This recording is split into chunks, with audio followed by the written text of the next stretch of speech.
Hari ini Lebak level 3, semua kabupaten kota di Provinsi Banten level 3. Ini ada hal serius yang harus diwaspadai, diantisipasi, karena meskipun kita belum bicara masalah keparahan dan fatalitas, ketika satu varian itu cepat menular, lebih efektif menginfeksi, maka jumlah orang yang terinfeksi akan sangat banyak. Ya.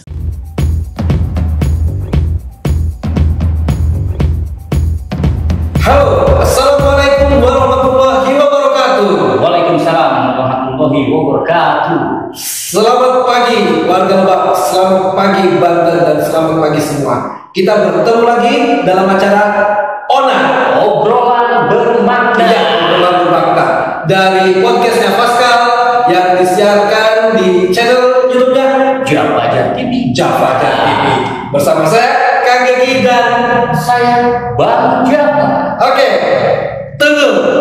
Oke Bang Java, kemarin kita sudah menghadirkan Kang Nabil Jebaya. Kang Nabil Jebaya. Hari ini kita akan menampilkan juga, karena materinya adalah materi tentang Omikron.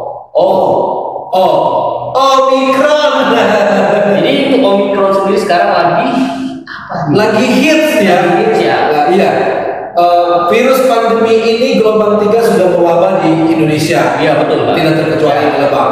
Nah, bagaimana nanti masyarakat menghadapi Omikron ini, apalagi bertepatan dengan menghadapi Hari Raya Ramadan, ini suatu pekerjaan yang luar biasa. Nanti kita hadirkan tokoh-tokoh dari pemerintah maupun dari dinas kesehatan yang akan menjelaskan, Mengedukasi masyarakat supaya tidak salah dalam penerapannya. ya, dan juga tidak mengikuti hoak-hoak yang tidak bermanfaat.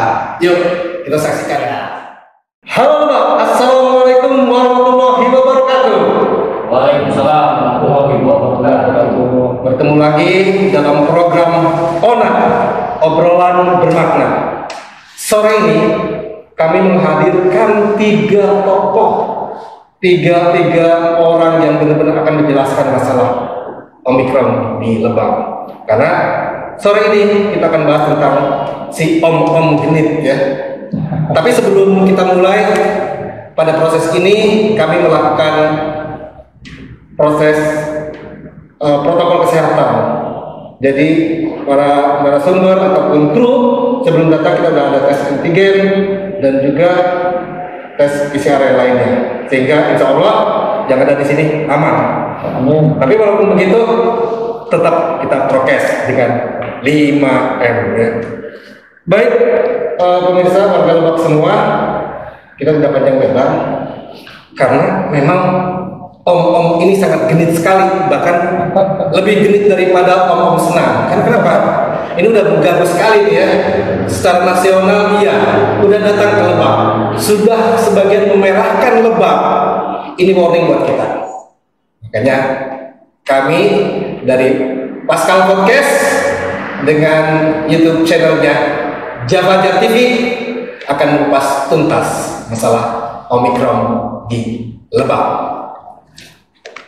Oke guys, kami hadirkan 3 orang narasumber dari Kabupaten Lebak juga. Dan sebetulnya sangat disayangkan, sebetulnya hari ini kita bukan kesiapan dari narasumber epidemiolog dari Griffith University, Saudara Dr. Diki Budiman. Beliau itu sebetulnya juga orang Lebak, ya, sekolah di Kejaksaan, SMP-nya SMP Negeri 4, dan sekarang sering tampil di acara-acara TV sebagai narasumber Dr. Diki Budiman. Karena berbagai kesibukannya, beliau belum bisa gabung, walaupun tadinya tidak apa-apa secara virtual, ya, tapi tidak apa-apa. Beliau sudah mendukung, mensupport kegiatan ini. Baik, kami hadirkan yang pertama narasumber kita adalah yang paling sebelah kiri saya, Bapak ganteng nih, masih muda ya. Bapak ganteng masih muda, Bapak Ajis Suhedi ya. Pak Ajis Suhedi, beliau adalah Asda 2 Kabupaten Lebak. Terima kasih Pak Ajis sudah datang di Pascal. Yang di tengah adalah Dr. Firman ya. Selamat sore Pak Dokter. Terima kasih sudah datang di ONA. Beliau adalah Satgas COVID Kabupaten Lebak. Beliau adalah ahli kesehatan di Kabupaten Lebak, dan nanti beliau akan menjelaskan bagaimana Omikron sekarang di Kabupaten Lebak. Dan yang terakhir, di samping kiri kita Bapak Dodi Irawan, ya. Terima kasih Pak Dodi. Waalaikumsalam. Beliau adalah Kepala Dinas Infokom, Informasi dan Komunikasi. Nanti beliau akan menjelaskan sejauh mana kondisi saat ini Omikron juga perkembangannya ke dunia digital. Karena apa? Hoax di mana-mana ya Pak ya. Iya, itu tugasnya Pak Dodi yang menjelaskan kepada masyarakat. Baik, mempersingkat waktu, kita akan mulai mungkin lebih enaknya sama Pak Dokter Firman ya. Pak Dokter, dokter yang lebih tahu lah, artinya secara detail bagaimana Omikron itu di Lebak ya. Masyarakat sebetulnya tidak berharap Omikron ini datang ke Lebak. Tapi bagaimana? Kita paling dekat di Jakarta, cepat merahnya. Mungkin ke Papua agak jauh ya, ke sini cepat. Nah, Lebak per hari ini, Dok, kondisinya sudah seperti apa? Siap, ya, terima kasih. Untuk di Kabupaten Lebak sampai per hari ini kasus konfirmasi yang masih dalam isolasi itu sebanyak 1.750 kasus. 1.750. Ya, yang berKTP Lebak nih. Ya. Karena apa? Karena berdasarkan kasus konfirmasi itu sekarang melalui data NAR itu adalah new record, di mana warga Lebak berKTP dimanapun aksesnya masuk ke data dalam Lebak. Jadi terdata semuanya ada 1.750 salah Pak. Begitu seperti itu yang paling penting. Tapi tadi itu dari semua kasus yang ada, gejala yang ada di masyarakat itu kebanyakan tanpa gejala ataupun gejala ringan. Sebagian besarnya seperti itu. Itu yang memang membuat tingkat hunian rumah sakit ataupun BOR menjadi tidak terlalu tinggi dibanding waktu di pertengahan tahun 2021, di mana kasus Delta mungkin masih kita ingat mencuat begitu ya. Artinya Omikron juga tidak separah Delta, betul? Untuk yang terjadi di masyarakat berbeda dengan Delta. Delta memang lebih banyak yang terpapar dan di rumah sakit. Kalau yang ini lebih banyak tanpa gejala, itu juga karena masyarakat kita sudah banyak yang melakukan vaksinasi. Jadi vaksin itu pengaruh ya? Ikut membantu ya, resikonya terkurangi. Bukan berarti tidak terkena resiko, tapi resikonya akan menjadi rendah gitu atau mengurangi resiko. Oke, baik Dok. Tadi secara sedikit saja dijelaskan. Nah, mungkin saya coba bertanya kepada Pak Asda ya, Asda. Melihat kondisi yang dijelaskan Dr. Firman tadi, Lebak 1.700 sekian, upaya pemerintah daerah dalam hal ini Lebak ya, pemerintah daerah Lebak mengantisipasi itu sudah sampai sejauh mana, Pak? Ya, terima kasih Nak. Saya sebelum ke sana saya ingin menambahkan apa yang Dr. Firman sampaikan bahwa untuk perbandingan, jadi ketika puncak Delta itu sekitar tanggal 10 dan 11 Juli 2021 itu puncak konfirmasi hariannya itu 268 kasus dan puncak kasus aktifnya pada saat Delta itu Juli itu 1.469. Nah, dua angka ini kabar buruknya, saya sampaikan kabar buruknya itu sudah dilewati pada saat kalau kita sebut sekarang Omikron, walaupun kita belum tahu puncaknya. Nah, konfirmasi hariannya pada 12 Februari 2022 itu sudah melewati angka 268 Delta, angkanya 301 pada 12 Februari konfirmasi harian, dan kasus aktifnya per kemarin 1.499 Delta itu sudah dilewati. Sekarang kasus aktifnya 1.750. Mengkhawatirkan tidak? Ketika kita lihat data itu sekilas ya mengkhawatirkan, karena memang penambahan kasusnya juga relatif sangat cepat gitu ya. Tapi ada kabar baiknya. Kabar baiknya nanti dibungkus nanti narasinya Pak. Tapi saya kasih itu kabar baiknya itu tadi sudah disinggung. Sekalipun kasus aktif konfirmasi harian sudah dilewati, kemudian kasus aktifnya sudah dilewati pada saat puncak Delta itu pada saat ini, tapi bor rumah sakit itu kalau kita mau flashback pada saat puncak Delta itu mencapai 81 sampai 83% Pak. Bahkan rumah sakit umum itu dari 103 itu terisi 102. 99%. Nah hari ini gimana? Hari ini kisarannya itu kalau kita pakai kapasitas yang puncak Delta itu baru saya salah juga kalau ngomong baru ya, amit-amit. Sekarang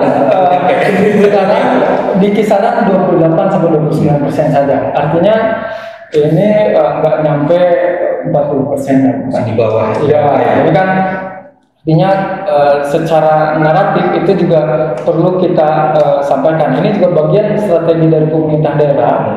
Bagaimana kita mengemas narasi bukan untuk mengabulkan fakta, bukan, tapi bagaimana kita memberikan ketenangan kepada masyarakat Kabupaten Lebak.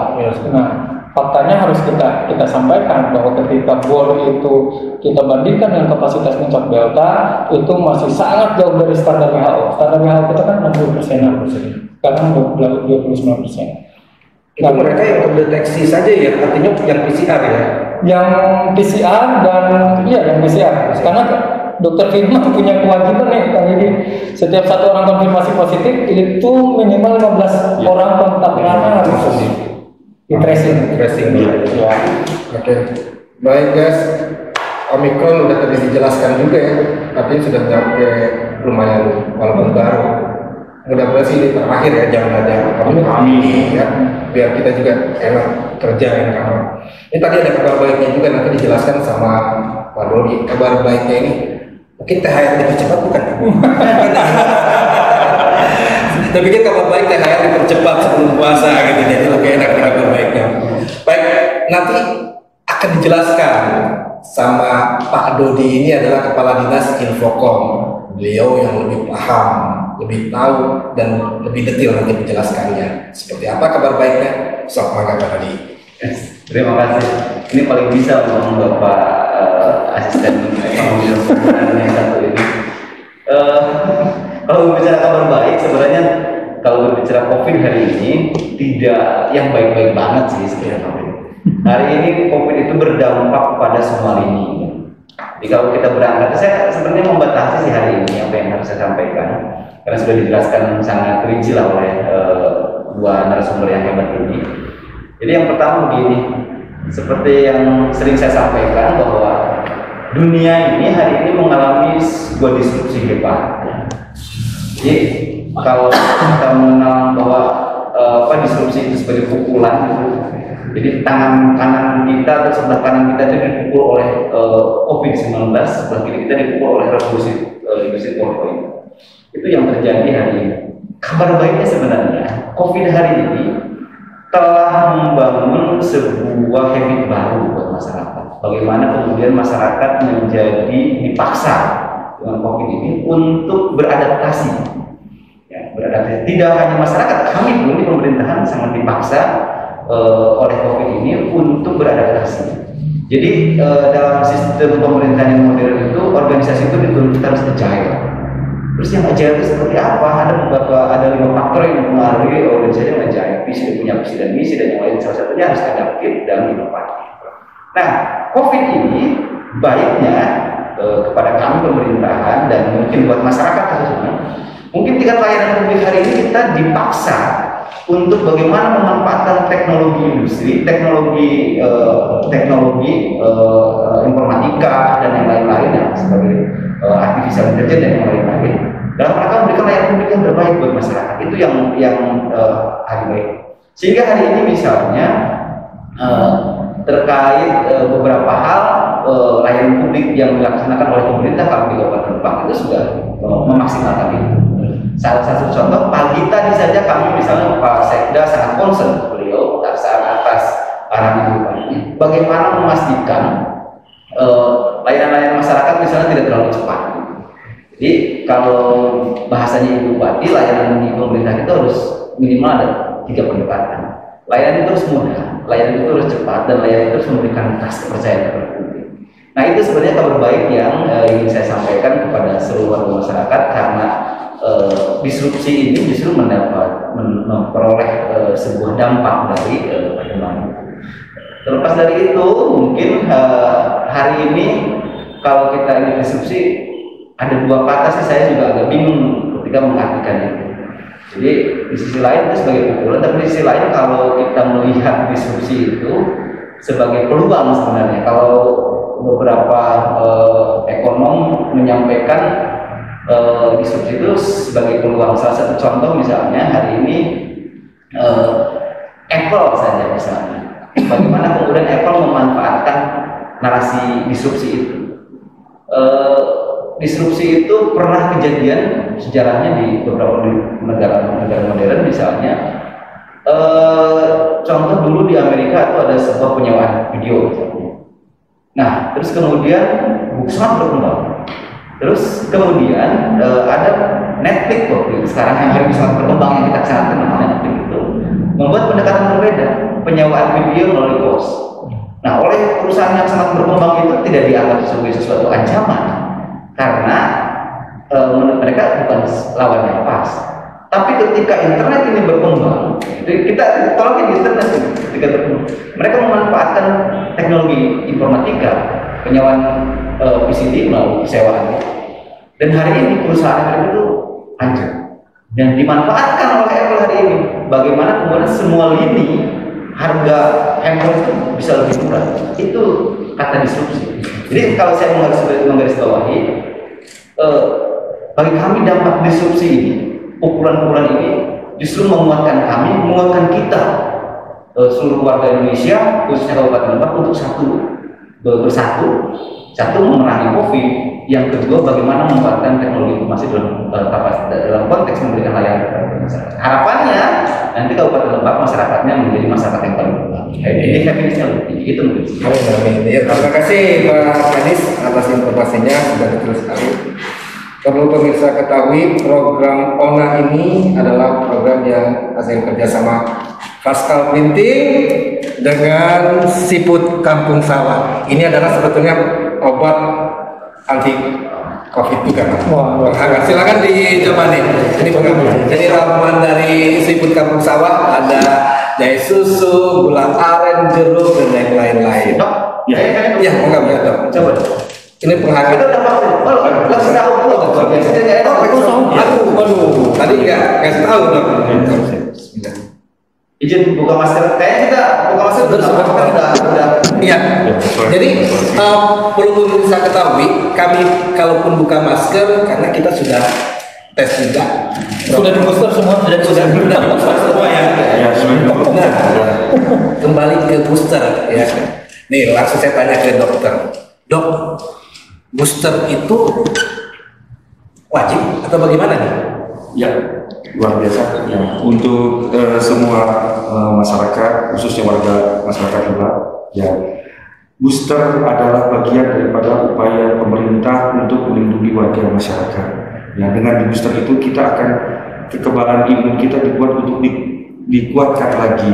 Udah 2 kali, tambah ekstra 1 kali. Booster ya nanti di booster itu setelah lebih dari 6 bulan dari vaksin kedua begitu. Dan ini untuk menguatkan. Dan alhamdulillah ya sampai sekarang ya kalau kita lihat dari sebaran kasus dari ini ya terbukti bahwa memang banyak yang memang tanpa gejala dan ringan. Gitu. Tapi di masyarakat berkembang ngapain juga booster, divaksin juga kemarin juga kena nih kayak begini nih, dan ini menyebar nih. Seperti itu gimana dok? Ya, jadi vaksin itu bukan untuk tidak kena. Vaksin itu hanya ya upaya kita, ikhtiar kita untuk mengurangi resiko, minimalisir ya. Meminimalisir. Ya, 2 kali kita sudah divaksin, insya Allah buktinya kan gejala yang timbul kepada misalnya kita ketika terkena lebih ringan. Sekarang dikuatkan lagi imun kita, kekebalan kita dengan booster yang ketiga. Jadi harapan kita untuk seluruh warga masyarakat Lebak khususnya ayo kita dukung program pemerintah untuk booster ini, untuk melindungi seluruh masyarakat. Ayo kita dukung booster. Yang sudah 2 kali vaksin datang yang ketiga kali ya booster ya. Aman supaya kita juga aman, sehat, ekonomi berjalan, Siap, ya, betul. pembangunan lancar. Dan nanti setelah booster berharap ya kita jadi endemi ya. Amin. Ya, jadi tidak ada endemi lagi. Nah, dalam masa-masa ini sekarang untuk menuju endemi nih, insya Allah mudah-mudahan ya. Program dari Kabupaten Pemda seperti apa nih Pak untuk mendekati ini? Karena kan harus berjalannya ekonominya iya, kesehatan juga iya. Jangan sampai gini, wah disweeping terus, gitu kan. Satpol PP lagi gitu. Orang nih di pasar-pasar, dirajia terus. Padahal itu sebetulnya Pemda juga menerapkan itu supaya untuk semua ya. Nah, ini kan masih pandemi nih, belum endemi. Saat-saat sekarang, apalagi hoax sudah kemana-mana. Langkah Pemda sendiri seperti apa nih? Pendekatannya memang agak berbeda kan. Jadi ketika COVID awal-awal ya. Nah, arahan dari Satgas Pusat juga itu kita kalau bahasanya begini, lebih dalam kegiatan, terutama kegiatan perekonomian itu lebih banyak himbauan. Kita lebih banyak sosialisasi memakai masker, mematuhi protokol kesehatan ketimbang kalau di awal-awal dulu kan pembubaran, ada kerumunan dibubarkan. Sekarang masih sama, kita tetap menerapkan protokol kesehatan, hanya lebih kepada persuasi untuk memakai masker seperti itu. Jadi pendekatannya memang berbeda. Kenapa? Karena memang kita lihat juga progres vaksinasi, kemudian yang terpapar juga seperti di satu sisi kita ya harus mencari apa ya, titik equilibrium lah, titik keseimbangan antara pendekatan kesehatan dengan pendekatan ekonomi. Kesehatannya harus pulih, ekonominya harus bangkit kan gitu ya. Nah, maka ini kita nggak bosan-bosannya nih kami ke setiap pelaku usaha juga untuk mewajibkan peduli lindungi. Memang agak repot sekarang, tapi bagaimanapun itu salah satu treatment untuk kita bisa hidup berdampingan dengan COVID. Saya menambahkan Dr. Firman-nya soal vaksinasi. Saya bicara data lah, jadi bukan bicara menurut pendapat saya bicara data terkait dengan punten bisa ya, kematian memang pada hakikatnya dari Allah Subhanahu wa Ta'ala. Dari saya dari data yang ada 6 kematian terakhir 6 angka kematian terakhir yang disebabkan oleh COVID itu ternyata semuanya belum divaksin lengkap. 6 orang itu belum divaksin lengkap. Jadi ada 4 orang yang belum divaksin, 2 orang vaksin 1. Nah, dari 6 orang itu kalau terminologi lansia itu di atas 60 tahun, itu 3 orang di atas 60 tahun. Itu data loh ya. Data sangat faktual karena data persisnya. Kemudian 2 orang di atas 50 tahun dan 1 orang 29 tahun, dan itu yang 29 tahun belum vaksin. Artinya apa? Artinya memang vaksin ini bukan bertujuan supaya tidak terkena COVID, tapi pun kita harus terkena COVID, siapa? Nggak ada yang mau dong. Itu efeknya relatif tidak ada pemberatan. Nah, kenapa kita dorong untuk vaksin, sementara kan kata masyarakat ngapain divaksin, masih kena juga. Oke, kalau saya, Kang Begi, Dr. Firman, Pak Dodi, insya Allah mungkin naudzubillah, walau sudah divaksin, kalaupun terkena, kan kita bukan cuma menjaga diri kita sendiri, kita mungkin secara imun kuat, tapi lingkungan sekitar kita, keluarga kita, orang tua kita kan kita nggak terjamin. Karena yang kita lindungi hari-hari ini adalah yang usia-usia rentan dan punya komorbid. Karena secara statistik 2 kelompok ini yang punya relatif gejala pemberatan gitu ya. Betul, resiko. Iya, nah warga Lebak tadi udah jelas ya. Ini by data, Pak. Jadi bukan katanya lagi, ini data. 6 kematian terakhir itu ternyata mereka rata-rata belum kena vaksin. Kebayang nggak kalau misalnya kemarin kita tidak divaksin sama sekali nih? Alhamdulillah balik ya, mungkin bisa lebih dari itu ya korban, mungkin gitu ya. Artinya ya ini baik data. Nah, jadi sebetulnya vaksin 1-2 itu hukumnya wajib boleh Pak Dudi? Gimana? Wajib. Wajib.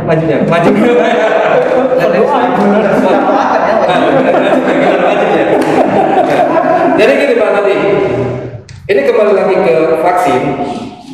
Nih, untuk mengcounter, karena di medsos udah kayak seperti apa nih vaksin, bahkan ada ajakan mereka untuk tidak vaksin.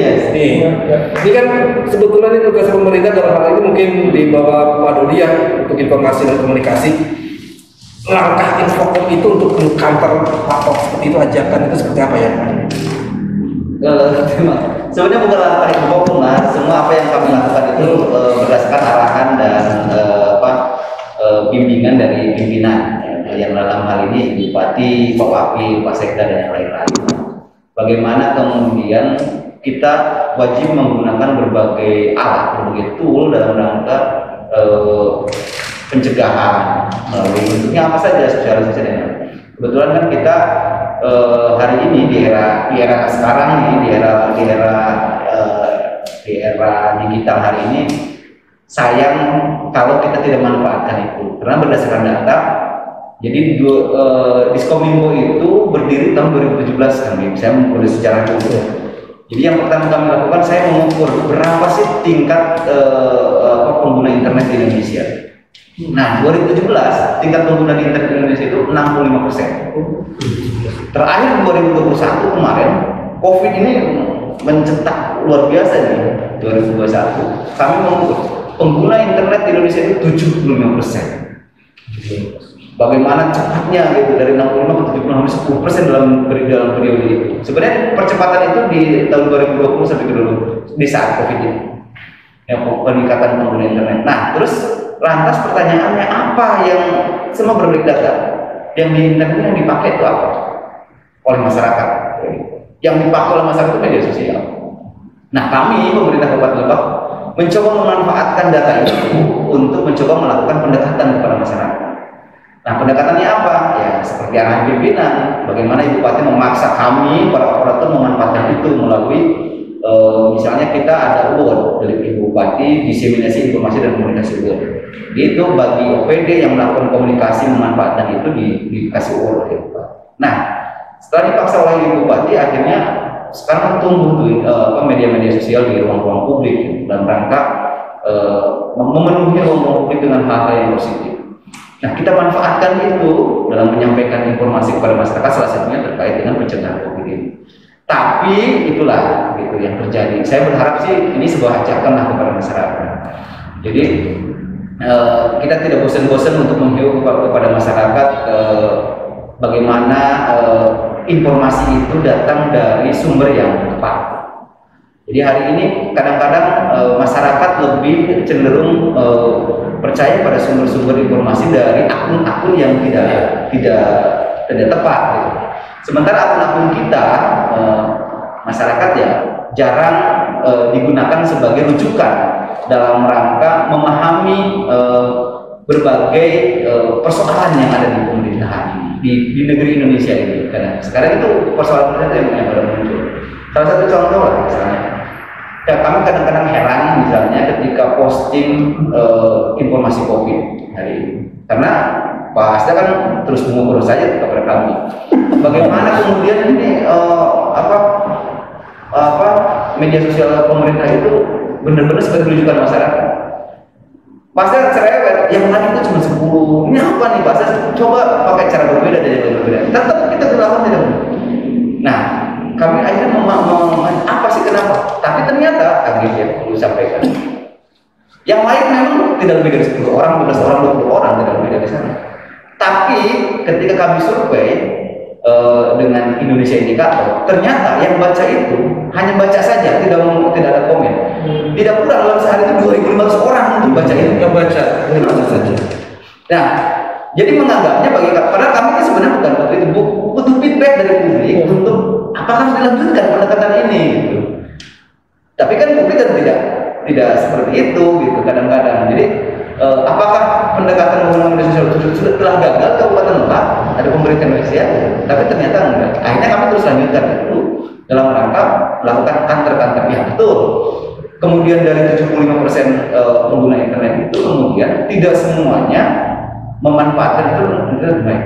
Dan internet itu memproduksi berbagai hal. Yang negatifnya apa? Hate speech, bullying, terus radikalisme yang berkembang, pornografi dan yang lain-lain. Nah, makanya butuh yang namanya literasi digital. Harapan saya literasi digital itu dibaca konten banyak. Hari ini apa yang dilakukan podcast Pascal ini bentuk literasi digital. Saya berharap nanti ke depan tema-temanya tidak hanya membicarakan topik, tapi bagaimana kemudian memberikan edukasi kepada publik, bagaimana misalnya soal hate speech, bullying. Ketika ada tanda-tanda itu di anak, bagaimana akan dilakukan? Sama-sama hal seperti ini. Jadi itulah hari ini yang coba pendekatan yang dilakukan oleh pemerintah Kabupaten Lebak melalui kami Diskominfo sebagai tim teknisnya melakukan berbagai pendekatan itu agar kedepannya harapannya ke depan tadi itu untuk bisa lebih baik dan Kabupaten lebih baik. Ya, terima kasih Pak Dodi. Ini sebuah konten kalau temanya COVID, orang jarang mau. Ya, iya, orang jarang mau. Jadi jangan berharap kita punya like banyak, gitu. Punya like banyak, punya komentar banyak tentang COVID. Karena bagi orang ngapain dah, gitu. Nggak bisa tentang COVID atau bangkai banyak. Apalagi yang benci sekali nih, saya nggak mau vaksin. Jadi ini tidak seksi sebetulnya materi ini. Tapi bukan itu. Pascal podcast ini bukan cari berapa banyak yang like, tapi sehebat-hebatnya orang itu bagaimana bisa bermanfaat. Itu aja. Artinya satu momen ini bisa bermanfaat buat satu orang aja kita sudah bersyukur ya. Jadi tidak semata-mata harus ini yang like banyak. Kalau yang like mungkin pada kita di sini aja saya joget-joget panjang ya. Itu bisa yang like banyak gitu. Tapi bukan itu. Artinya ini edukasi buat masyarakat sesuai dengan temanya. Ona obrolannya bermakna. Nah, Ona ini tentunya dipersembahkan oleh Pascal. Pascal adalah percetakan terbesar di Lebak. Datang Pascal. Pesan-pesan sponsor tidak lepas. Ya, kalau bagaimanapun kita hidup dari sponsor. Tapi bukan itu. Artinya kita berkomitmen bukan serta-merta ini mencari profit. Kita mencari bagaimana bisa bermanfaat, bagaimana bisa mengedukasi masyarakat. Bukan hanya tugas pemerintah daerah saja, semua stakeholder ini wajib. Mengenai hoaxnya, mengenai isu yang lain. Kembali lagi ke COVID, Omikron ya, ke Pak Dokter. Siap. Nih, kita berkaca pada kejadian Delta. Delta puncak-puncaknya itu kalau nggak salah Juli Agustus kemarin. Ini saya rasa ini bukan pada saat hari besar agama ya. Dan ada beberapa orang, maaf nih, yang menyatakan, wah ini masih sengaja buat menghambat Ramadan, musiman katanya. Begitu. Nih, bisa dijelaskan sama dokter. Apa benar ini sebetulnya memang tugas kita bersama, jangan sampai ini masyarakat salah persepsi. Karena waktu tahun kemarin menjelang puasa itu sekitar April Mei kasusnya tidak terlalu besar. Waktu itu saya juga masuk rumah sakit ya tahun kemarin karena COVID itu kasusnya tidak terlalu besar. Puncaknya kan kemarin. Nah ini yang bisa dijelaskan ke masyarakat, Pak Dokter. Benar nggak sih ini buat menghambat Lebaran? Iya. Itu jauh seperti itu ya, tapi kalau kita dari analisa saya terutama karena saya kebetulan di kesehatan ini terjadi ketika yang pertama itu adalah prokes kita di masyarakat sudah mulai kedisiplinannya sedikit menurun atau mungkin bahkan menurun, itu seperti itu. Kemudian juga kalau kita lihat kasus pertama muncul di Kabupaten Lebak itu pada tanggal 17 Januari kalau nggak salah, Pak Asda, ya itu adalah kasus pertama yang pada tahun 2002 ini ya, itu kasus pertama muncul itu dari tanggal 17 Januari dan ini memang dibawa dari yang memang bolak-balik ke Jakarta gitu ya, ke daerah di luar Lebak, saya nggak sebutkan kota di luar Lebak. Nah, jadi dari memang satu tadi tingkat kedisiplinan, keduanya karena ada pergerakan di masyarakat. Kita lihat di tanggal 17 Januari, kalau kita tarik 14 hari ke belakang, itu ada satu pergerakan masyarakat. Saya tidak sebut keagamaannya, tidak ya, tapi ini adalah liburan dan lain sebagainya. Ada pergerakan masyarakat yang memang cukup ini, dan akhirnya 2 minggu kemudian ya timbullah kasus yang memang mulai muncul di Kabupaten Lebak. Jadi memang kasus itu timbul ketika ada tadi pergerakan masyarakat, apakah itu libur panjang dan lain sebagainya. Ya, tanpa melihat dari apapun ya, perpanjang pergerakan masyarakat, kemudian juga prokesnya yang mungkin sedikit abai atau menurun. Begitu mungkin. Oke, terima kasih. Nih, ke Pak Asda. Pak Asda, kebijakan pemerintah Kabupaten Lebak dengan kebijakan provinsi atau nasional, ada nggak yang tidak seirama misalnya, atau harus punya kebijakan sendiri, atau gimana? Ada nggak? Atau memang sudah sejalan dengan kebijakan nasional? Ya, saya kira kalau pemerintah kabupaten tentu harus sejalan dengan pemerintah pusat dan provinsi gitu ya. Tadi isu yang tadi ya seksi juga ya, terkait dengan momen lah gitu ya. Jadi memang polarisasi di masyarakat ini luar biasa sekali polarisasi. Hanya yang ingin kita sampaikan kan ini sebenarnya sesuatu yang sangat ilmiah dan bisa diprediksi.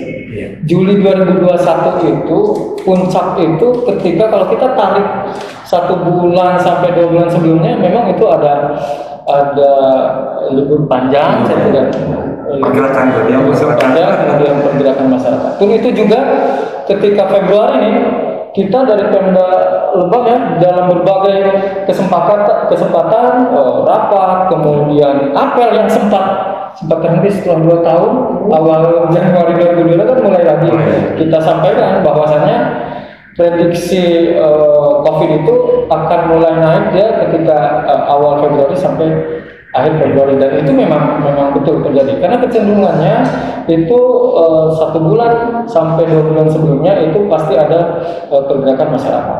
Nah, kalau kita kemudian sandingkan dengan misalkan momen puasa, momen Lebaran gitu ya, COVID nggak lihat itu sebenarnya, nggak lihat itu. Coba kita lihat di Eropa Timur, Afrika Timur itu dia bulan-bulan Oktober November ya. Makanya epidemiolog sudah memprediksi bahwa itu akan ke Indonesia sekitar Januari dan Februari, dan itu memang betul. Itu yang pertama. Yang kedua, kalau dari keterangan Satgas Pusat itu ya, gugus tugas pusat. Nah, kita berharap ini terjadi. Jadi DKI itu sudah mulai flattening dan turun. Banten diprediksi kemungkinan minggu depan itu dia sudah mulai turun, dan minggu-minggu ini sudah menuju puncaknya. Nah, kalau kita hitung itu di akhir Februari sampai Maret akhir mungkin dia akan relatif slow down. Kecamatan mana saja yang sekarang di Lebak sudah memerah? Rangkas Bitung, kemudian mana kemarinnya? Rangkas Bitung, Sajra,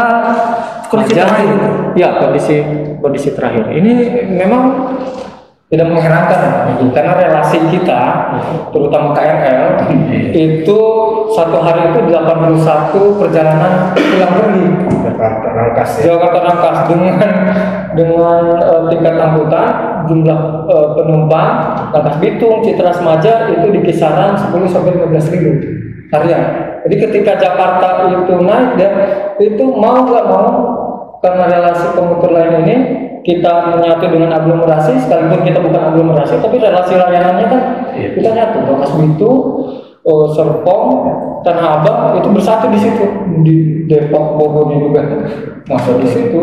Jadi yang paling beresiko ya, yang Banten di luar Tangerang Raya, ya kita Lebak yang paling beresiko. Karena relasi komuter lain itu. Dengan dibukanya tol juga termasuk itu kan kalau tol. Kita belum punya data datanya. Artinya yang lebih banyak itu untuk komuter lain ya, karena tingkat hilir mudiknya orang sudah banyak. Nah, Kemudian kembali lagi ke Pak Kadis Infokom ya, Pak Dodi. Pak, ini kita mengantisipasi penyebaran hoax ya, bagaimana memanfaatkan teknologi digital kita dengan baik.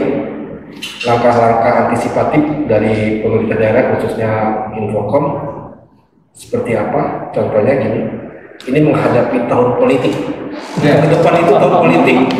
Walaupun kata orang sekarang zaman Omikron yang susah minyak goreng ya. Dulu Delta yang susah oksigen. Alpha dulu yang susah apa? Oh itu hand sanitizer, masker. Sekarang katanya minyak goreng yang susah. Tapi ternyata masih banyak Pak yang digoreng-goreng. Iya. Artinya masih ada lah minyak goreng ya. Bukan berarti susah, ada loh. Seperti tahu bulat digoreng dadakan gitu kan. Artinya ada. Nah, antisipasi dari pemerintah daerah untuk mengcounter yang digoreng-goreng ini Pak. Apalagi ke arah politik. Seperti apa Pak Dodi? Saya coba ini dulu ya pertanyaannya, tidak digeser ke wilayah politik. Kalau kami kan sebenarnya di wilayah birokrasi itu konsen di wilayah pelayanan, tidak ada. Tapi begini, tugas pemerintah salah satunya mengedukasi kok masyarakat biasanya. Dan tugas edukasi itu terus kita lakukan. Tidak bosan-bosan lah kami, misalnya pemerintah pusat itu hari ini terus merilis per minggu, per 1 bulan sekali kadang-kadang merilis narasi-narasi hoax itu sudah tadi oleh dan itu kita sampaikan, dan kami akan sampaikan, kami akan coba repost ketika memang ada narasi-narasi itu yang di wilayah Kabupaten Lebak yang trennya ada gitu. Yang tidak tren Lebak kita tidak pernah repost karena sejatinya kita harus coba untuk memastikan itu. Dan yang kedua, bagaimana kemudian kami tadi yang dilakukan oleh Bupati misalnya memaksa setiap OPD itu sehingga yang namanya lini masa itu dipenuhi dengan informasi-informasi baik melalui itu. Jadi kita harapannya hari ini informasi negatif itu tertutup oleh informasi-informasi yang positif.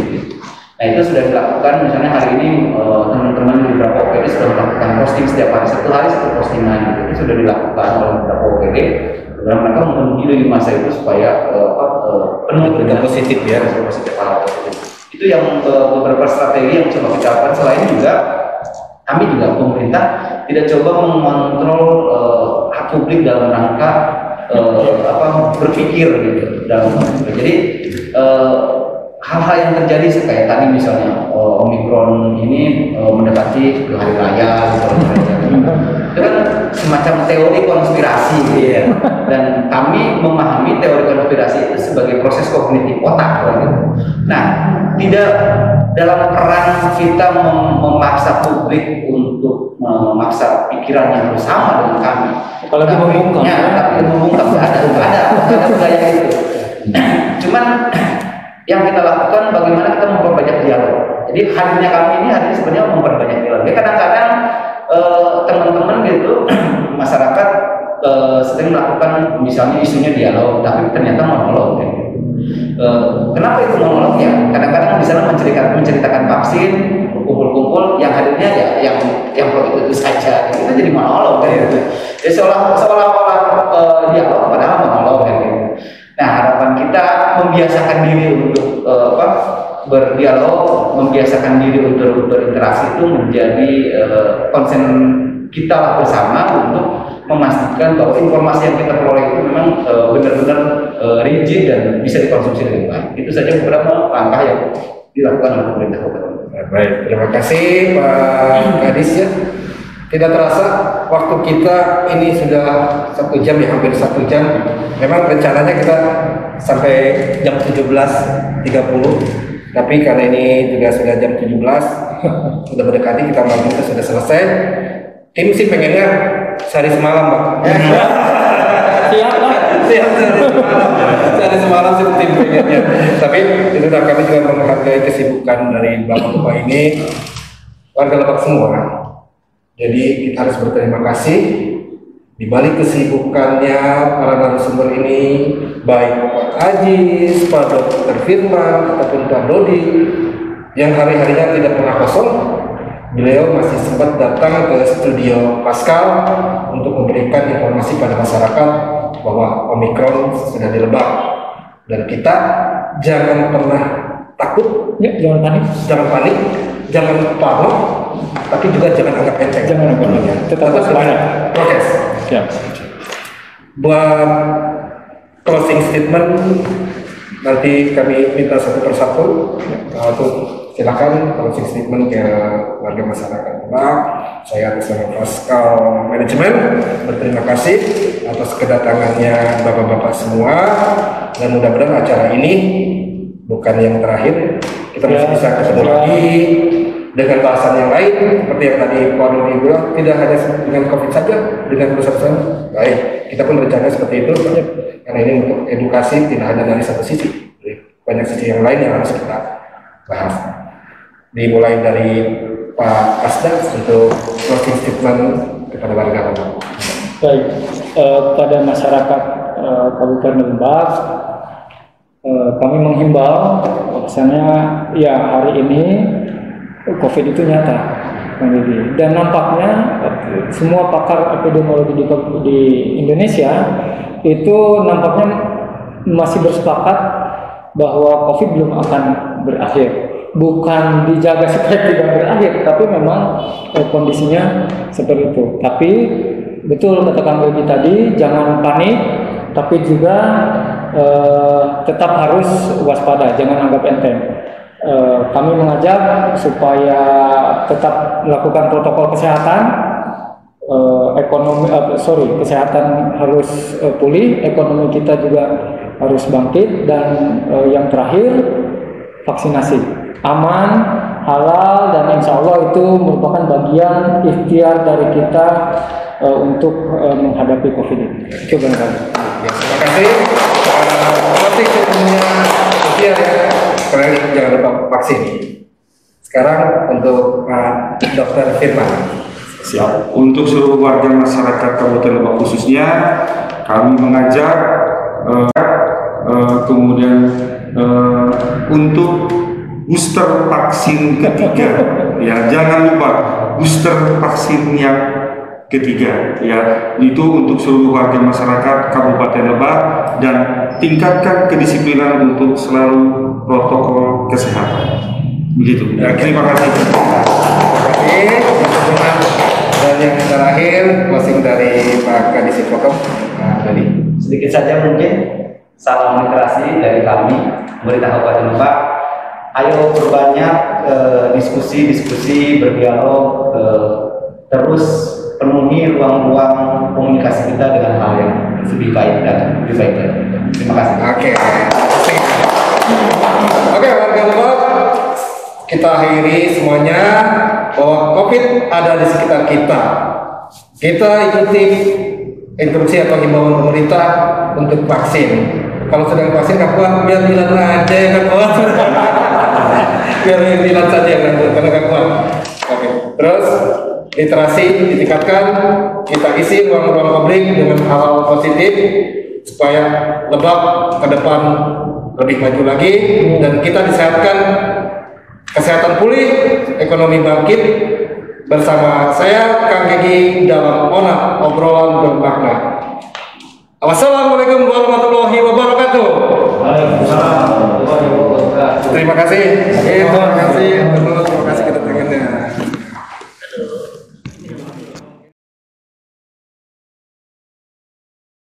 Hari ini Lebak level 3, semua kabupaten kota di Provinsi Banten level 3. Nah, target kita supaya pergerakan ekonomi, supaya aktivitas ekonomi makin leluasa, kita pengen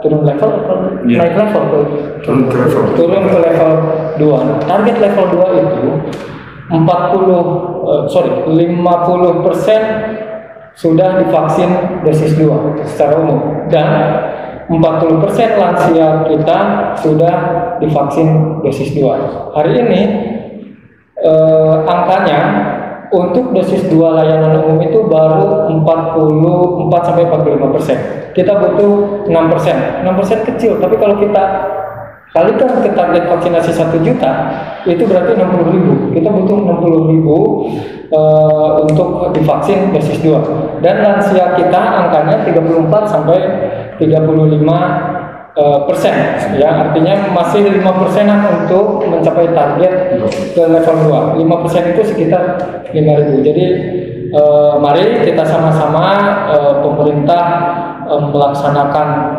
3M ya, Pak Dodi ya, tracing, testing, dan vaksinasi. Masyarakat melaksanakan menjaga protokol kesehatan, jaga jarak, mencuci tangan dengan sabun, dan menjauhi kerumunan serta melakukan vaksinasi.